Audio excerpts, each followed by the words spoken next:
ಕೃಷ್ಣಾ ನದಿಯ ತಟದಲ್ಲಿದ್ದಂತಹ ವ್ಯಕ್ತಿ ಏಕಾಏಕಿಯಾಗಿ ನೀರಿಗೆ ಬೀಳ್ತಾನೆ. ಆತ ಅಲ್ಲಿಂದಲೇ ನಿಂತ್ಕೊಂಡು ಅಂದ್ರೆ ಒಂದು ಬಂಡೆ ಹತ್ರ ಸಿಕ್ಕಾಕೊಂಡು ಕೂಗಿ ಹೇಳ್ತಾನೆ ಸ್ಥಳೀಯರಿಗೆ ಕಾಪಾಡಿ ಅಂತ ಒಂದ್ ಕಡೆ ಕರೀತಾನೆ, ಇನ್ನೊಂದ್ ಕಡೆಗೆ ನನ್ನ ಹೆಂಡತಿನ ಬಿಡಬೇಡಿ ಅಂತ ಅಂತಾನೆ. ಯಾಕಂದ್ರೆ ಅವಳೇ ನನ್ನನ್ನ ನದಿಗೆ ತಳ್ಳಿದ್ದು ಅಂತ ಹೇಳ್ತಾನೆ.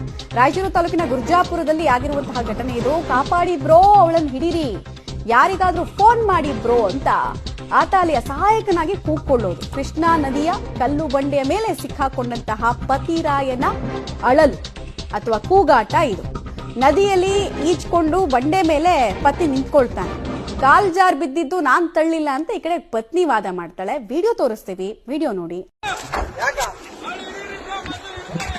ಯಾಕೇನಾಯ್ತು?